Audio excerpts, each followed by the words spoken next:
నాకు తెలీదు. ఏం చేయాలి? నవీన్ పెద్ద రిచ్ పర్సన్, అందంగా ఉన్నాడు, బాగా మాట్లాడుతున్నాడు, మంచివాడు కూడా. ఇన్ని క్వాలిటీస్ ఉన్న అబ్బాయిని మా వాళ్ళు చూడగలరా నాకు?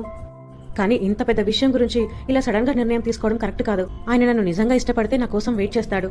నేను ఖచ్చితంగా ప్రార్థన చేసుకుని దేవుణ్ణి అడిగి తనకు ఓకే చెప్తాను. దేవా, నీకు సమస్తం తెలుసు. ఈరోజు నా జీవితంలో ఏం జరిగిందో నువ్వు చూసావు. దేవా, ఇది నీ చిత్తమేనా లేదా సాతాను వల్ల? దేవా, సాతాను వల్ల కాకూడదని కోరుకుంటున్నాను. ఎందుకంటే నవీన్ చాలా మంచివాడు, బాగా ధనవంతుడు, నాకు నచ్చాడు. నా ఇష్టానే కదా నువ్వు కోరుకుంటావు.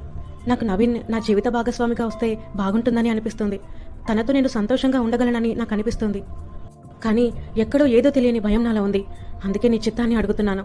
ఇది నీ ఉద్దేశం అయితే ఇదంతా సవ్యంగా జరగాలి. లేదా తనని నా మనసులో నుంచి తీసే, నా ఆలోచనలో నుంచి తీసే. ఎందుకంటే నీకు విరుద్ధంగా నా జీవితంలో ఏం జరగకూడదు. అది నాకెంత నచ్చినా సరే. ఎందుకంటే దేవా, ఇప్పుడు నేను ఇష్టపడుతున్నా, తర్వాత రోజుల్లో అదే నాకు కష్టమవుతుందేమో. కాబట్టి నీ చిత్తమే నా జీవితంలో నెరవేర్చండి. కానీ నవీన్ నీ చిత్తమే అవ్వాలని కోరుకుంటున్నాను తండ్రి. ఆమెన్.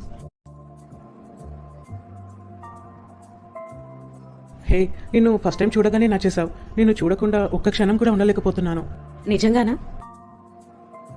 తనెప్పుడు నన్ను కలిసినా నీ గురించి అడుగుతుంటాడు. నిజంగా నువ్వు అదృష్టవంతురాలివి, తనలాంటి వ్యక్తిని పొందుకుంటున్నావు. నేను వాడి సంగతి తెలుస్తాను. నన్నే మోసం చేయాలని చూస్తాడా? లేదు, వీళ్ళేదో ఒక గ్యాంగులా ఉన్నారు. ఎందుకంటే ప్రణవి కూడా అక్కడే ఉంది. సేమ్ నా దగ్గర అన్న మాటలే తనతో కూడా చెప్తుంది. అంటే అమ్మాయిలు మిస్ అవ్వడానికి వీలైతే కారణం కాదు కదా. ఓ దేవా, ఇలాంటి వాళ్ళ దగ్గర నుంచి నన్ను కాపాడావు. నీకెంతో వందనాలు.